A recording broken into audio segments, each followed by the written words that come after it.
How y'all doing today? I hope y'all are well rested and ready. Are you ready, guys?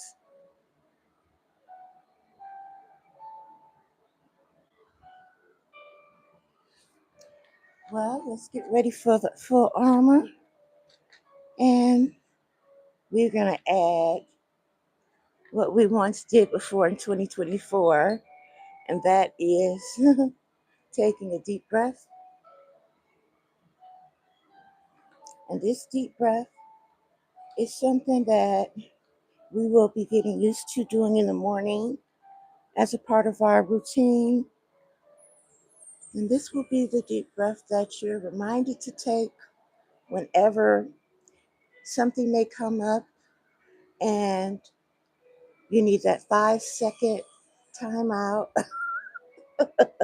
Yeah, yeah, you. And you need that 5 second break just to collect yourself. I'm telling you, uh, um, a simple break can save your life, can save somebody else's life, can save you from going to jail. And it's something you need to put in your daily routine. And so I'm going to demand it today. Okay. Okay, let's go. We're at Ephesians 6 and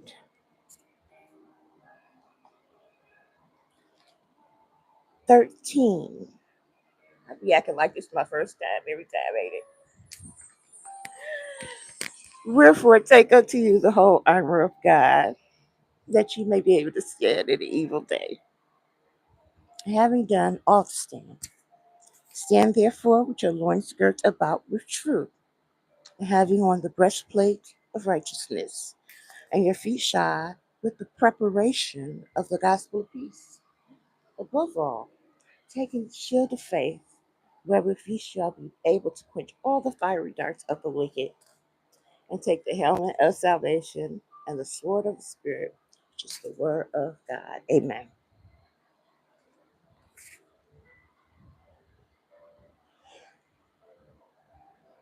Okay, we're on the beach, and the wind is blowing up from shore, and our feet are sinking in the sand just a little bit, just enough to cool our feet off.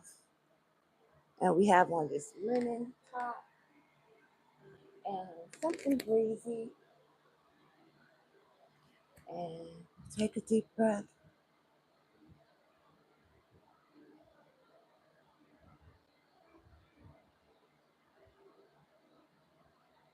Exhale.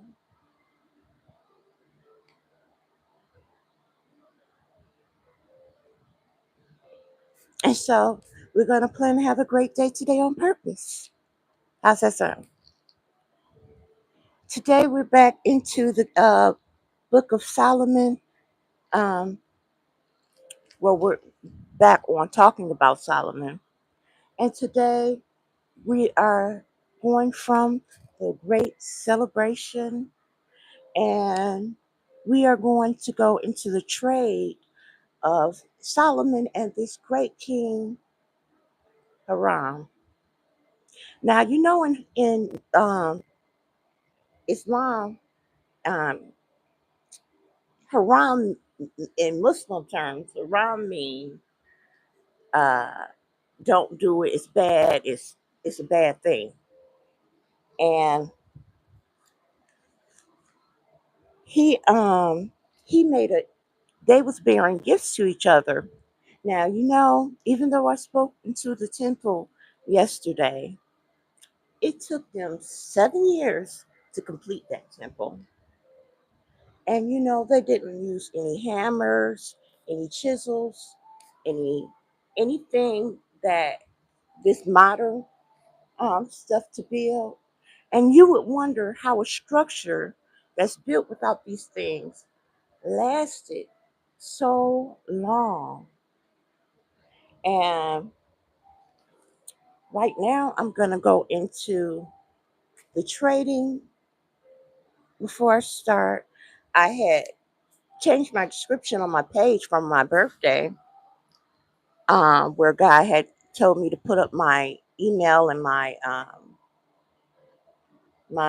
PayPal, and I changed it to say that though we're going into Bible scriptures and we'll be talking about different subjects and Bible heroes, these aren't Bible study lessons. We are really doing referencing points from the Bible. And so you'll see me come on and you'll see me do the full armor, and then you'll see me read a text right after that. And really, I might read a couple of texts, and then from there I might talk the rest of the hour, or I might just do it one more time. But these are just referencing points, and I'm led by the Holy Spirit, so it can go from one thing to the next.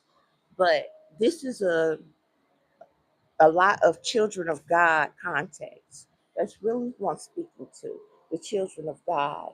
And at one time I was saying all are welcome. I don't care what religion you are, and I want to make everyone feel welcome. Well, I'm not at the place where I'm trying to just make everybody feel welcome. I'm not gonna skip over Christianity stuff to make anyone feel comfortable. That's what I was doing before, and that's not what I'm going to be doing now. So I do want everybody to feel comfortable, but I don't want to take away from this being directed to people who are looking into Christianity or living a Christian lifestyle. To I'm not going to shrink what I believe for the benefit of others. Even though God told me to do that, but still, I want everybody to feel welcome. But I have to do what the Lord say, okay? Period. Point blank, period. Okay. So I'm at First Kings. Turn this down. Just a little. Just a little bit. Have you had any water today yet? I haven't.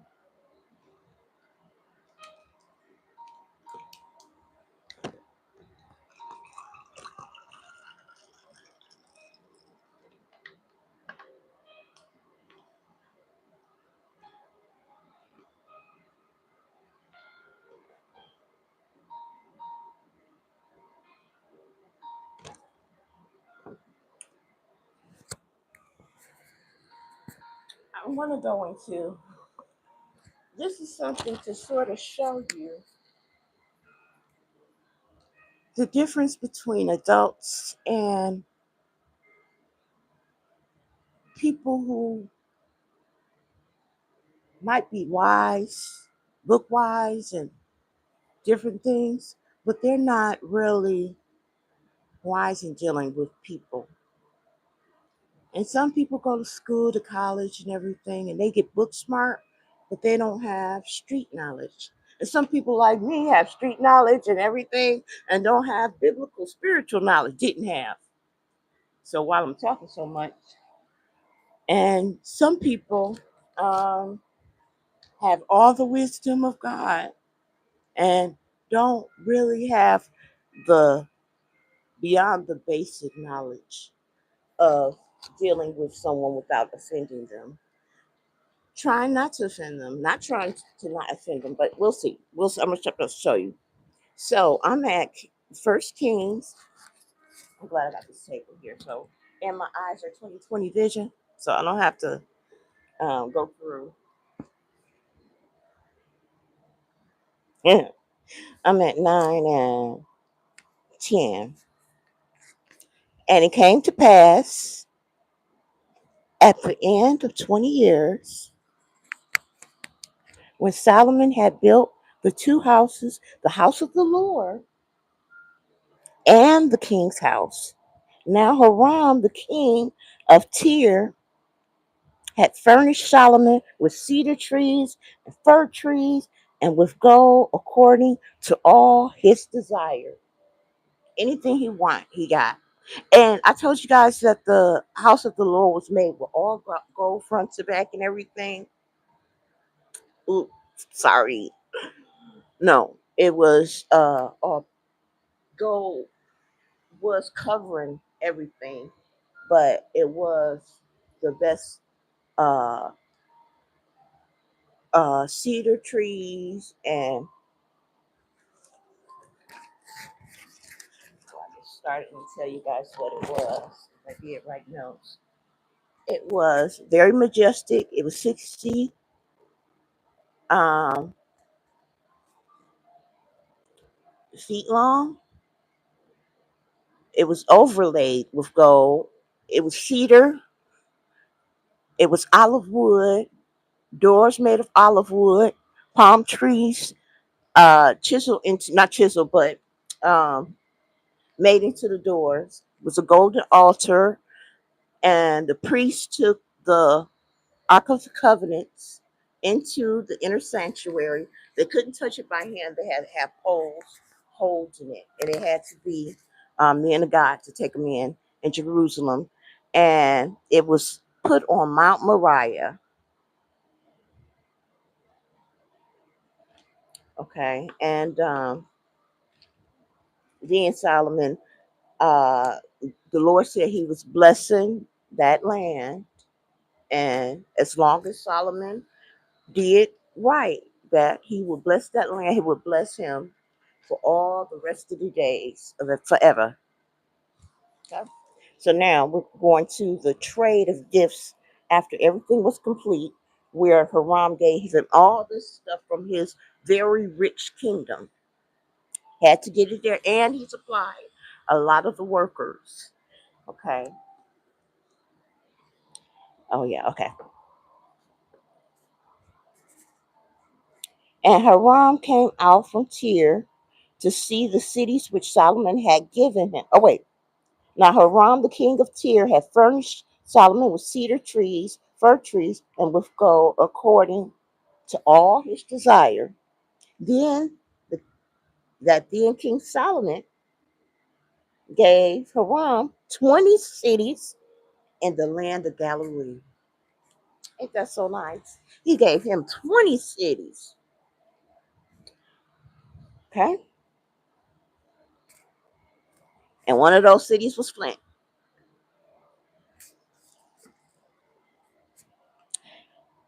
And Hiram came out from Tyre to see the cities which Solomon had given him, and they pleased him not. Out of all he did, all this brother stuff, all the workers he supplied, all this over years, he offended the king Haram, his father's longtime friend. And this is when your private life, the actions of your private life, does like a public sermon for you. Like, people aren't directly watching you anymore because everybody was very impressed. There was nothing to watch him for now. He had already proven himself. But to offend this king after everything made eyes go back on him. Like, he did what? And I know for all the things we say about um all we gotta do is please God. I don't care if I please nobody else or whatever. But this is a king with alliances, political alliances, people that he want to marry their daughters. He just getting established, and mostly established by the acts of others that came in to help him based on what his father did. And this was one of his key allies, pleased him not. And he said, "What cities are these which thou hast given me, my brother?" And he called them the land of Cabal until this day. The land of Cabal means wretched. Um, it means bottom of the barrel, slums. And he said until this day. So you think about, um, I don't know all the stuff over there, but and I'm not gonna offend them. But anyway, I'm like, I'll just offend Flint. It's like the water. It's a nice city. I'll just talk about the water. And Haram sent to the king 6 score talents of gold. That was his gift to him after he helped him. And you know, of course, after our after the long night of the soul, after our spiritual awakening, after we go through finding out different people, finding out ourselves, looking in the mirror and really taking a good look at who we have been and our part we have played in our own demise and the bad thoughts that we have had that has uh, drawn things to our lives, bad thoughts that we've had about ourselves and the things that we've seen over time that would show us how cruel the hearts of men are. After all this, a lot of people become so um, withdrawn that they don't want to have anything to do with anyone. And that really turns out to be like a very, I mean, for some people, that's a very uh, abundant life. But I don't see the richness in that, where we don't, I mean, I know how we make our lifestyle out of like spending time alone after we come out of our isolation, but then we have our um, path we are on, and we have a work we have to do in the world, and wherever that is. Even though I said I would never think I would do this, the Lord said I would, so I am. And as time has went on, now I have began to really enjoy the work and feel very productive. I can feel things coming into my life as they go out. I don't feel like it's just pouring out. I can also feel it coming back in droves. And with this king, he had did all this pouring, and he felt very slighted, you know, and it's just like something he wanted to get off his hands. And he really couldn't understand why he wouldn't understand, why Solomon wouldn't understand that this was not a gracious gift to give to someone who has honored him and honored his father and honored God so much. And then you think about all of his father's friends that were in that circle of friends that I was talking about that came for coffee and to talk. And when his father was alive, and now had came to listen to Solomon talk all these words of wisdom and everything.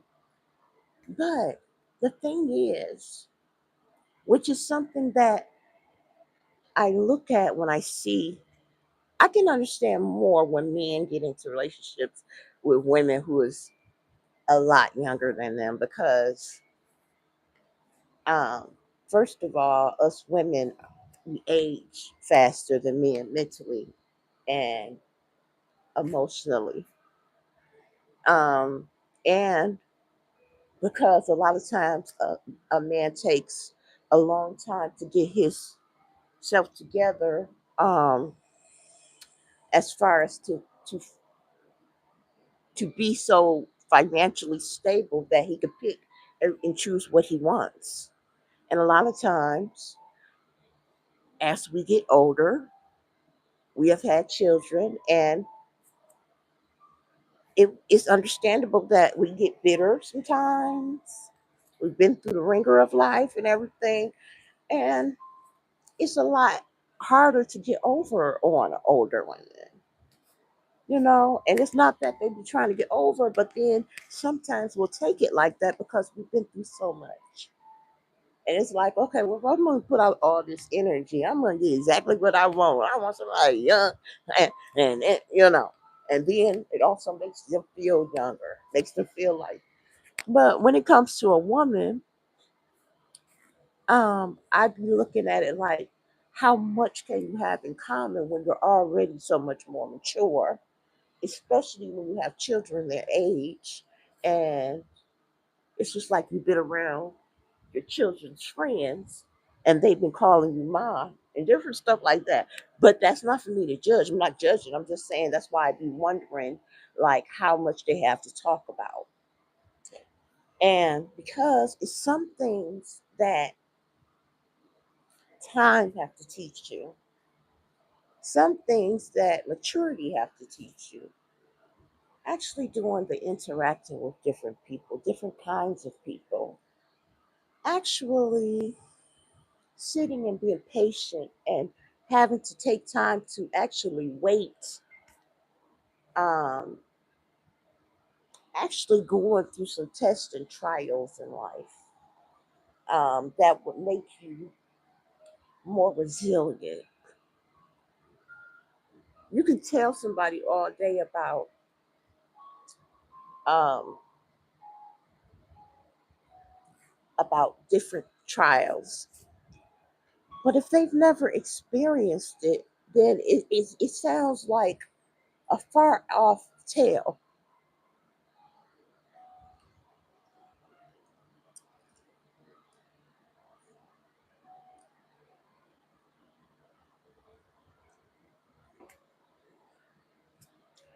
So he probably didn't get how much this even affected his reputation. Welcome in.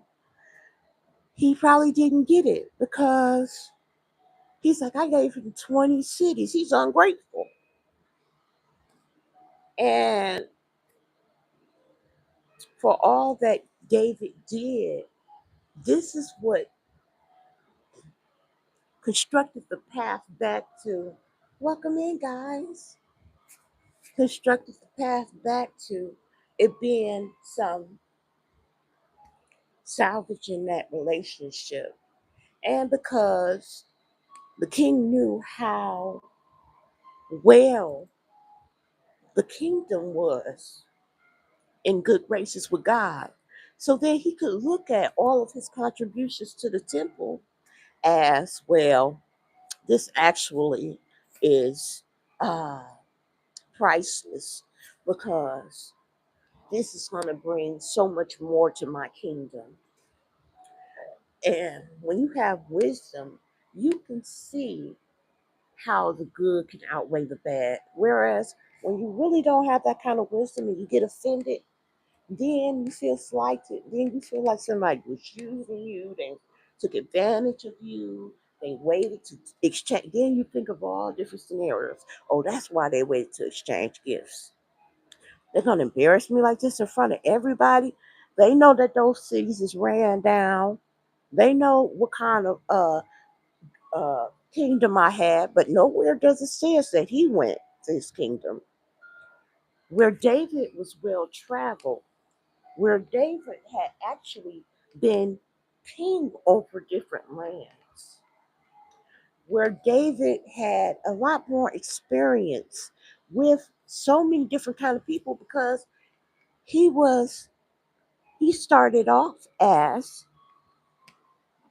a shepherd. He started off trying to talk his way into the army. Like, let me do it. Oh, let me do it. Let me get the giant. Everybody else trying to run away from the giant. and he trying to run to Goliath. So out of all, you think of that young boy and all the running he had did from King Saul and all the people that he had to come in contact with, that he wasn't trying to make King Saul look bad. So he had to learn how to construct his words to say, yeah, my dad's after me. He trying to slay me. I'm hiding. Can you hide me? He got to find a way to. Well, oh, King Saul, hey, wasn't you just playing for, family? There's some family stuff we're going through right now. Can you not tell them I'm here too? It's some things that struggle bring a knowledge and a wisdom in how to communicate.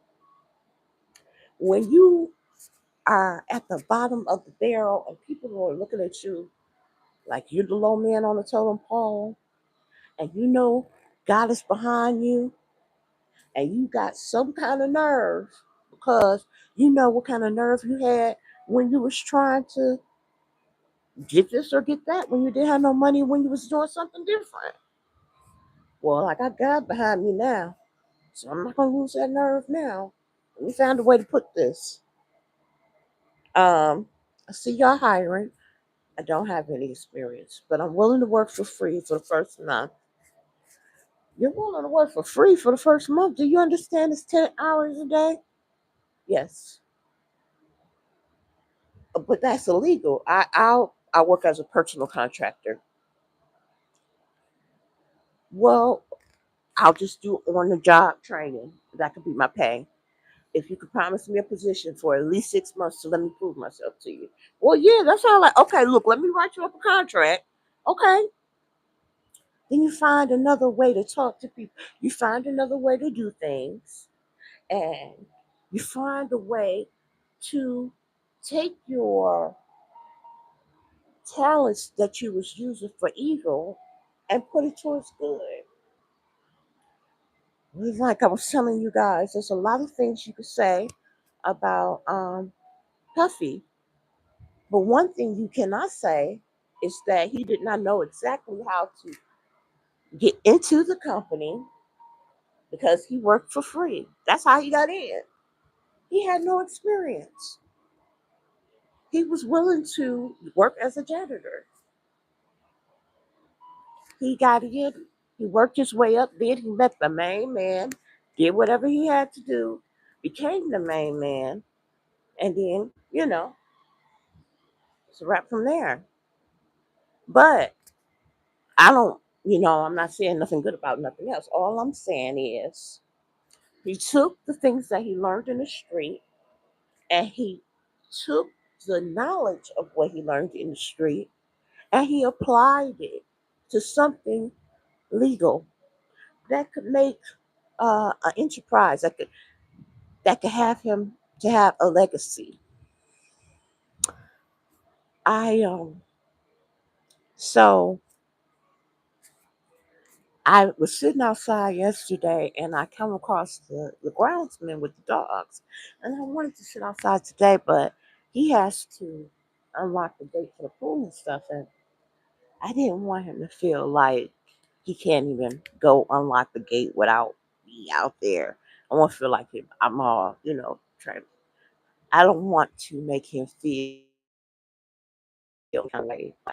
And then we had all the everybody that came out to the pool on Sunday and Saturday because it was really hot here. And mind you, my air is out. My air is out. That's why I got the big fan. But I didn't go to the pool, but I went outside for a little bit until it started getting real crowded. But I had saw them, and since I saw them from a distance, I didn't want to call the dogs names, and because he's the groundsman, he walk around, he don't talk to nobody, and I didn't want them to know the dog's name so that they can call him by name, or I didn't want it to look too familiar. I didn't want it to look inappropriate, and I don't want to be inappropriate. But I like the dogs though.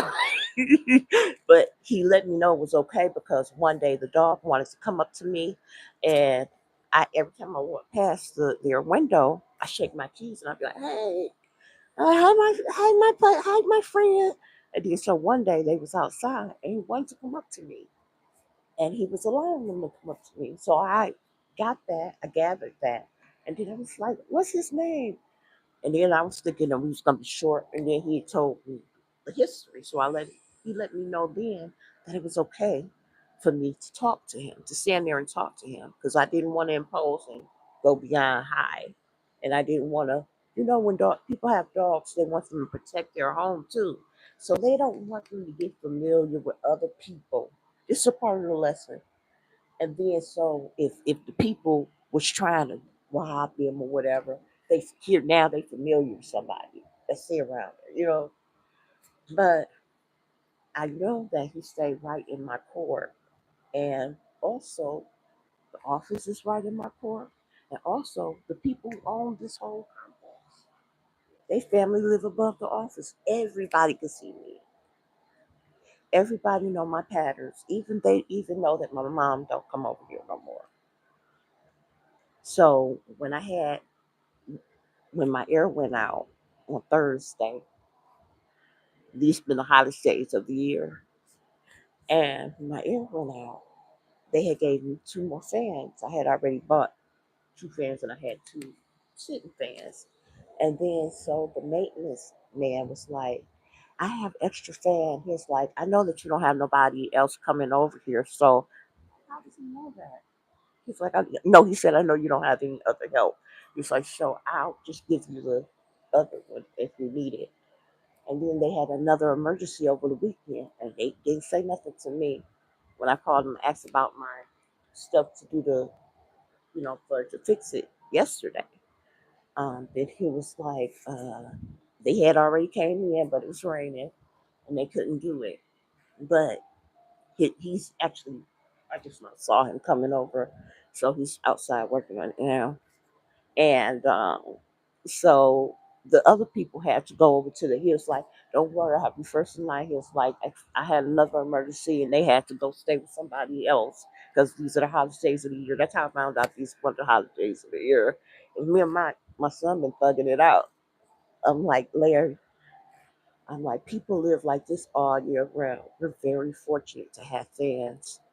I said, so you have to have his room door open. He was like, I can't have no privacy because he shut his door. It's like locked in furnace. And I'm like, open your window, do what you got to do. People live like this without air. I'm like, we are fortunate to have ceiling fans, to have it. And he was like, I was like, so don't be complaining now. Don't be making it even worse. It's like, I'm not complaining. He said nothing else. He's like, I was like, I'll call you when I'm coming out my room because he can't hear me knocking on the window, or knocking on the door or on this wall to come get his food. So I'm like, I'll call you so he can have privacy. So I'm not walking up the hall, but I shut my door so he can have privacy. So I let my room be a furnace.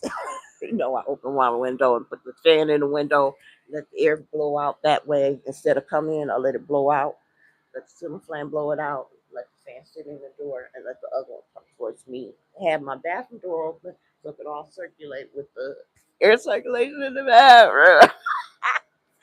But anyway, I was saying all that to say, knowing how to deal with people and knowing how to conduct yourself, even when you can't say nothing to them, knowing how to not impose, knowing how to when to turn your camera around, even though you're doing you have a right to be on the porch, you have a right to do what you want to do, but you don't have a right to put nobody else in the middle of it.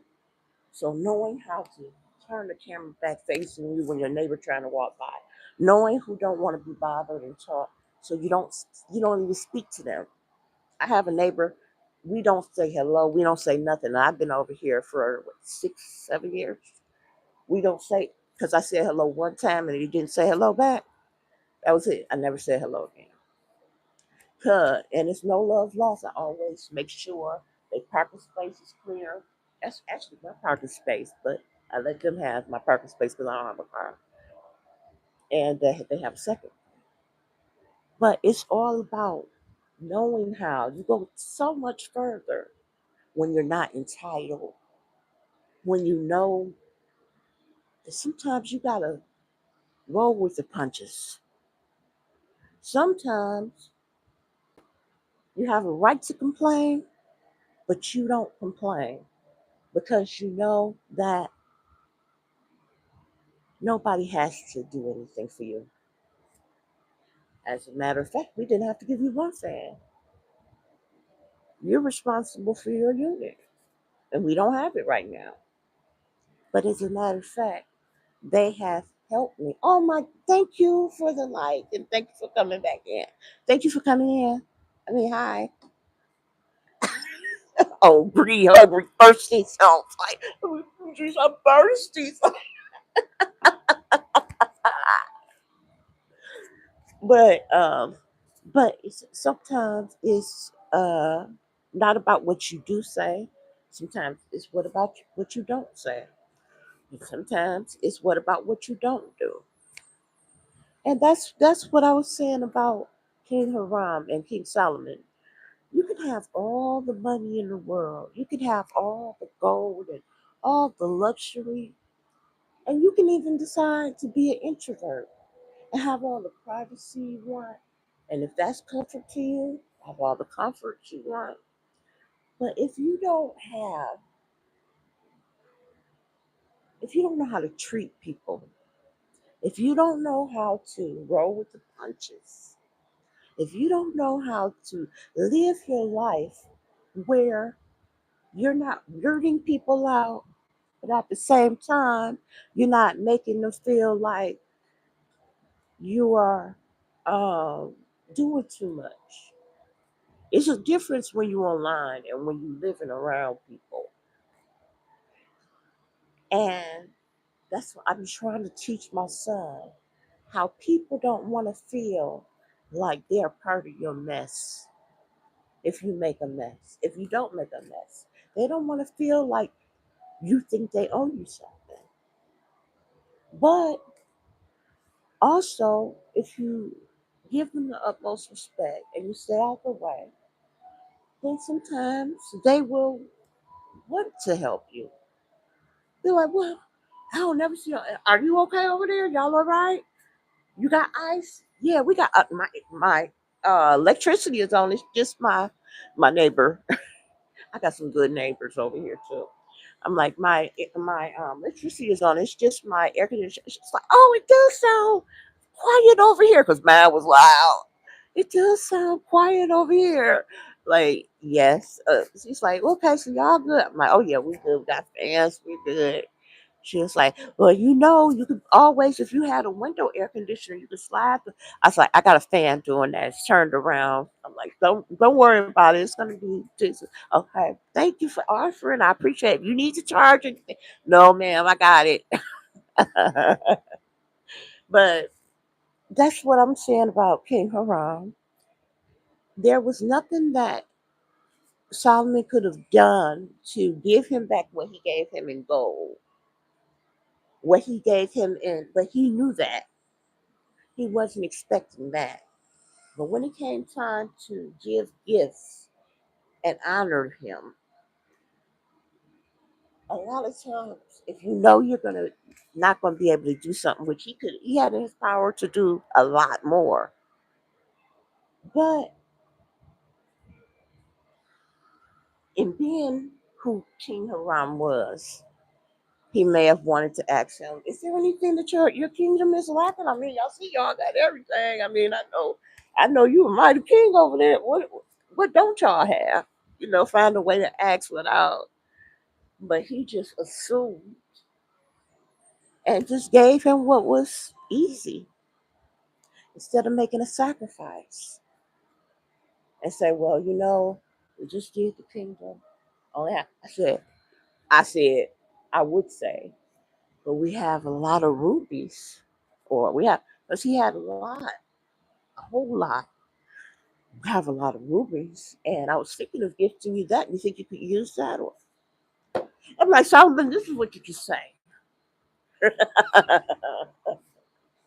But there's some things that come with wisdom, and so when we are going through spiritual warfare, and we're not feeling really quite ourselves yet.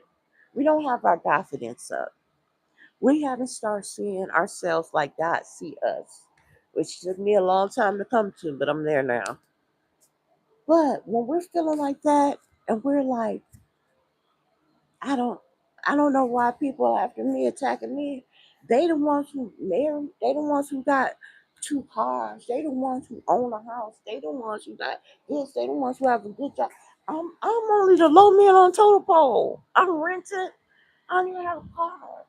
I'm the little few things I got to make myself comfortable. I'm just barely making it check to check. I'm burning every month. I ain't got nothing. And you so fast to say you ain't got nothing. But what you have is priceless.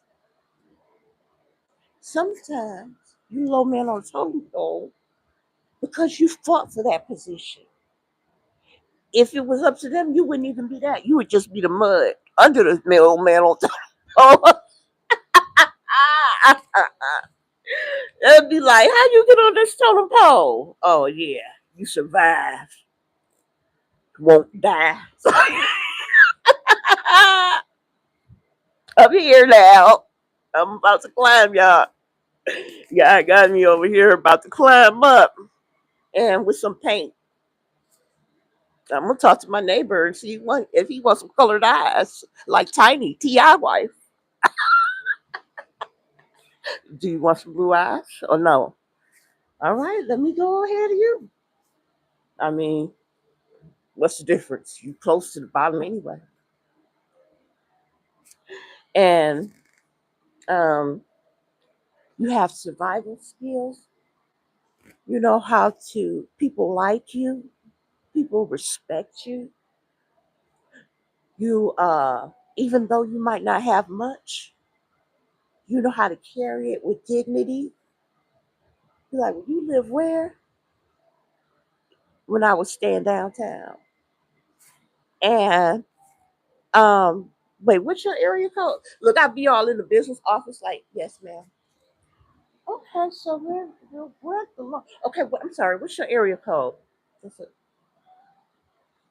Oh, hold on.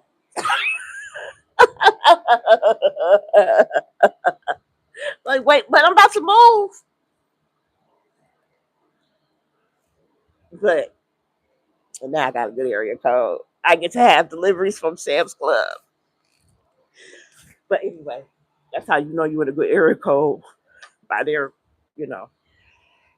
But and then you have your frequency. Then you have your comfort.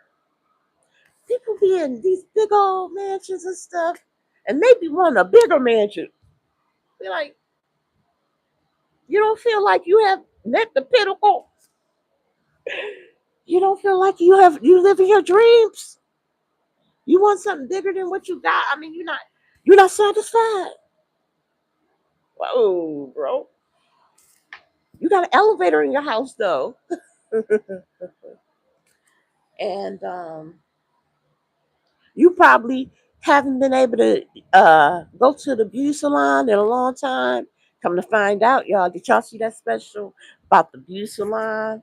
How these witches and warlocks is in beauty salons, and they actually take the hair and do stuff with the hair. They be having spells and stuff that they do with the hair. I would have never thought of that until I saw this special. I just saw it. I'm like, what is going on? This lady was in a beauty salon where they had her on camera burning the hair in a big bowl after the lady left. And she was burning her hair and doing something with oil and burning her hair, doing some kind of spell work or something. Like, oh my God.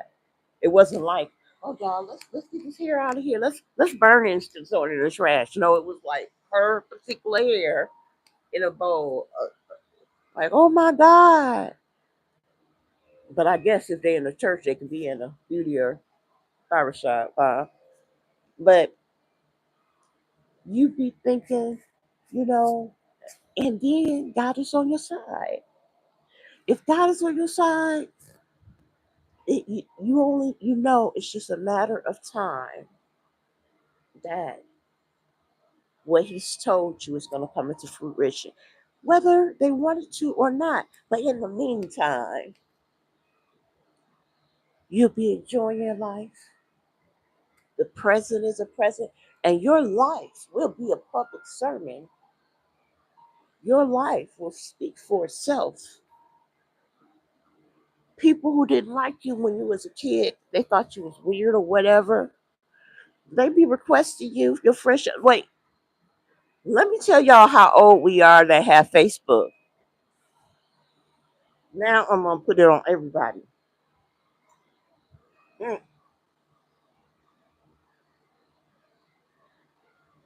this girl that I'm melted, they working on it.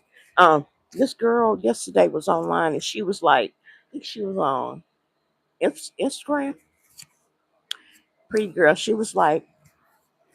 Um, she was like, it was a long time ago, like back in the Facebook, something days. I was like, that is my most important app. That's where all my family and friends, my real friends and stuff like that from Detroit, my real friends that's here. That's my most best app, my best private app. Where I actually know the people by name and by life. Like, oh my God, look at that kids, it's getting so big. I remember when they was just big last year. I remember that picture. But no, the people that you want to come visit you want to go visit. And she talking about some back in the like MySpace. MySpace is back there, but Facebook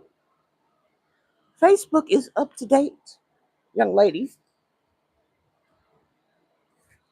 Um, I was thinking about how King Solomon, he was just so young and so beautifully innocent in his offering of those cities. He didn't offer him just one, he offered him 20. And in his mind, well, he can do all this to help us to build, then he could take and he can actually build these cities up. Maybe that's what he was thinking. He can make them great kingdoms. This is a whole lot of space. He can move some of his people here. He can have a lot of wives and put them here and hide them from other wives. But King Solomon is known for his riches. He's known for his wisdom.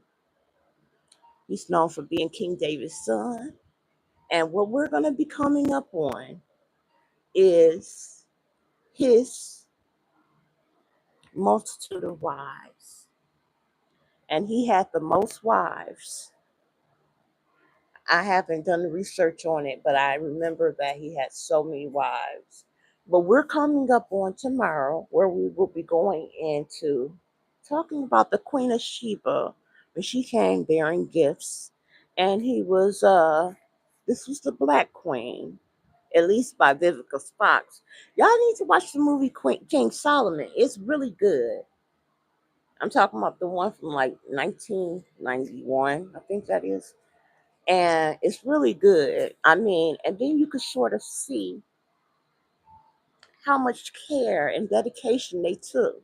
They didn't use no AI. AI makes me sick. They're gonna have Prince and Michael Jackson on the same couch with Chris Tucker in the middle, knowing that's AI. They ain't never had Chris and Michael Jackson and Chris Tucker nowhere together. We know those AI pictures because we know that some of those things we have seen all Michael Jackson's pictures and all Prince pictures. They don't know that we had fan clubs and stuff, and we was taking pictures out of magazines and putting them on our walls. We know what pictures was out.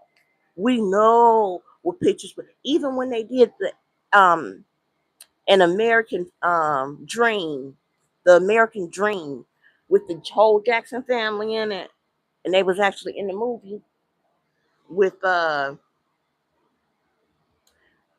well, they actually directed, or so they actually was a part of that movie with what's her name, Angela Bassett. That's my girl. I take so many tips from her and agent. I really like her agent. And but she plays the mom in that. And so we know from there they had all these pictures that they had. And whenever they had magazines to come out, we was getting magazines. We saw the pictures. We know. And then they're gonna try to act like they ain't never been together. And when they was together, Michael Jackson and Prince was together. He had went to see. Okay, I'm not gonna go into it, but I have where Wyclef, not Wyclef, but Will I Am was talking about where they went to go see Prince perform in Vegas, and Prince was playing the bass in Michael Jackson's face, and Will I Am was like, he went back to Michael Jackson's house the next morning for breakfast, and he said as soon as Michael Jackson opened the door, he was like, "Why was Prince playing the bass in my face?" Those are the kind. They wouldn't get together. They were supposed to get together to do the Bad album, but Prince didn't like because Michael Jackson wouldn't let him star in the video. He wanted him to do with the background. So we know all that stuff. I don't like when they put our old people in up to date pictures, and they even starting to change the imagery a little bit. That's not how they look. Their face ain't that round. It's more chiseled. But anyway, I digress because I'm saved now. Like you're supposed to be talking about that. I'm back to the saved part now, y'all. Um, but I'm gonna be talking about um her coming and how they had a child together, and it's a big deal. So I'm gonna get straight through her story tomorrow. So I'm gonna do some studying tonight, and I'm gonna actually write down the notes and get through her study. I was very tempted to show y'all a little clip on my phone, but to prove to you true, I don't want no trouble. I'm not. I don't want no trouble.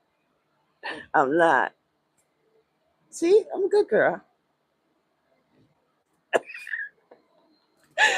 Anyway, thank you guys so much for joining me today. Thank you guys for the like. It's a start. No, I've had likes before. And thank you guys so much. I'm talking about on my lives. I have plenty of likes. I've been viral several times. Thank you. It's my own material. Anyway, um, thank you guys so much for joining me today. And I hope you guys join me tomorrow. I'm here every day from 8 to 9 a.m. This is my narrow path. And so I'll see you in the morning, prayerfully, same time, same place. And also, I do upload all of my videos right directly following right here on YouTube. So